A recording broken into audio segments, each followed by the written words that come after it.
আসসালামু আলাইকুম। দৈনন্দিন জীবনে চাহিদা দিন দিন বাড়ছেই। জিনিসপত্রের দাম যে হারে বেড়ে চলেছে তাতে সংসার চালাতে হিমশিম খেতে হচ্ছে মধ্যবিত্তকে। কিছুতেই লাগাম টেনে ধরা যাচ্ছে না সংসারের খরচের। আয়ের তুলনায় ব্যয়ের মিল নেই, তাই মাস শেষে ভোগান্তিতে পড়ছেন অনেকে। কিন্তু একটু চেষ্টা করলেই আপনি আপনার প্রতি মাসের খরচ যেমন কমিয়ে আনতে পারেন, তেমনি পারেন সেই টাকা থেকে কিছুটা আপনার ভবিষ্যতের জন্য সঞ্চয় করতেও। চলুন জেনে নেই সংসারের খরচ কমানোর কয়েকটি উপায়। কোন খাতে খরচ বেশি হচ্ছে লক্ষ্য রাখুন। খাওয়া দাওয়া, বাড়ি ভাড়া, বিদ্যুতের বিলের মতো কিছু খরচ সব বাড়িতেই নির্দিষ্ট থাকে। তবে অনলাইনের যুগে অনলাইন শপিংয়ের পেছনে অনেক টাকা খরচ করে ফেলি আমরা। সারা মাস খেয়াল রাখুন কোথায় বেশি টাকা খরচ হচ্ছে। আপনার কোনো শখের জিনিসে নয় তো? তাই ব্যাংকের স্টেটমেন্ট খেয়াল করে দেখুন সবচেয়ে বেশি কোন খাতে আপনি খরচ করছেন। স্টেটমেন্টে দাগ দিয়ে রাখুন কোনটা বেশি প্রয়োজনীয়, কোনটা না হলেও চলবে। ঋণ শোধ করুন। মাসের শুরুতে বেতন পেয়েই সবার আগে আপনার ঋণ শোধ করতে চেষ্টা করুন। পুরোটা না পারলেও যতটা সম্ভব করুন। ঋণ শোধ না করে সঞ্চয়ের পথে পা ভুলেও বাড়াতে যাবেন না। কিছু কেনার আগে ভাবুন। আমাদের অনেকেরই অভ্যাস হলো রাস্তায় যেতে যেতে কোনো দোকানে কিছু পছন্দ হলে হুট করেই কিনে ফেলা। এটা করার ফলে বেশিরভাগ সময়েই আমরা অপ্রয়োজনীয় জিনিসপত্র দিয়ে ঘর বোঝাই করে ফেলি। জিনিস পছন্দ হয়ে গেলেই হুট করে কিনে না ফেলে একটু ভেবে নিন, দরকার হলে 1-2 দিন পরে কিনুন। প্রতিদিন কিছু না কিছু জমান। প্রতিদিনই চেষ্টা করুন কিছু না কিছু টাকা জমাতে। হতে পারে সেটা 20 টাকা, 50 টাকা কিংবা 100 টাকা। যাই হোক না কেন জমান এবং সেটার কথা ভুলে যান। ভুলেও সেটায় হাত দেবেন না।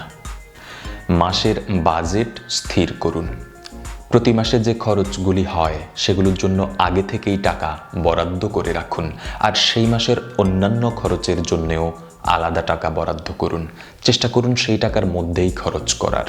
ওই খাতে টাকা কম পড়লে অন্য খাতে খরচ কমিয়ে আনুন। প্রতি মাসে ভ্রমণের জন্যে, বিনোদনের জন্যে আলাদা টাকা বরাদ্দ রাখুন। ব্র্যান্ডিং প্রবণতা ত্যাগ করুন। বন্ধু বান্ধবের পাল্লায় পড়ে অযথা ব্র্যান্ডিং প্রবণতায় ভুগবেন না। আপনাকে ভালো মানায় এমন পোশাক বা অ্যাক্সেসরিজ ব্যবহার করুন। এভাবেও কিন্তু আপনি ট্রেন্ডি হয়ে উঠতে পারেন। অযথা দাম দিয়ে ব্র্যান্ডের পোশাক সবসময় পরার চেয়ে কিছু ব্র্যান্ডেড পোশাক কিনে রাখুন বিশেষ উপলক্ষে পরার জন্যে। এতে আপনার অর্থ ও স্ট্যাটাস দুটোই রক্ষা পাবে। অ্যাপের সাবস্ক্রিপশনে খেয়াল রাখুন। আমাদের ফোনে এমন অনেক অ্যাপ থাকে যা হয়তো বা আমাদের প্রয়োজন হয় না। কেবল প্রয়োজনীয় অ্যাপগুলোই ফোনে রাখুন। বুদ্ধি করে অ্যাপের সাবস্ক্রিপশন নিতে হবে। ধরুন আপনি ব্যবহার করছেন না, অথচ সেটার একটা বিশাল সাবস্ক্রিপশন আপনাকে প্রতি মাসে দিতে হচ্ছে। কখন হুট করে আপনার অ্যাকাউন্ট থেকে টাকা কেটে নেওয়া হচ্ছে আপনি বুঝতেও পারছেন না। সেই রকম অ্যাপ আনসাবস্ক্রাইব করুন। এমন অনেক অ্যাপ রয়েছে যার পরিবর্তে অন্যান্য অ্যাপ ব্যবহার করা যায়, সেগুলোর খোঁজ করুন। বিদ্যুতের খরচ কমান। দিনের বেলাতেও বাড়ির সমস্ত আলো জ্বালিয়ে রাখার অভ্যাস রয়েছে অনেকের।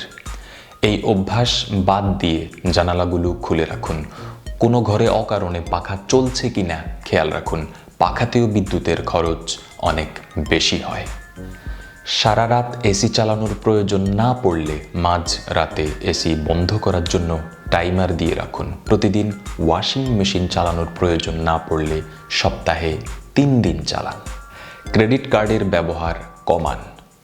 ক্রেডিট কার্ড পকেটে থাকলেই অপ্রয়োজনীয় জিনিস কিনে ফেলার অভ্যাস থাকে অনেকের, তাই খরচের মাত্রা ছাড়িয়ে যেতে পারে। অন্তত বুঝে শুনে ক্রেডিট কার্ড ব্যবহার করতে হবে। সংসারের খরচ যতটা সম্ভব নগদ টাকা দিয়ে করার চেষ্টা করুন, তাহলে হিসাব রাখাও সহজ হবে। ছাড়ের সময় পণ্য কিনুন। অলংকার বা অন্যান্য পণ্যের দামে বছরে বিশেষ কিছু সময়ে ছাড় দেওয়া হয়। চেষ্টা করুন সে সময় পর্যন্ত অপেক্ষা করে পণ্যটি কেনার। এতে আপনার বেশ কিছু টাকা বেঁচে যাবে। খরচ কমানো খুব কঠিন কিছু নয়, আপনার একটু সদিচ্ছা আর সতর্কতাই যথেষ্ট।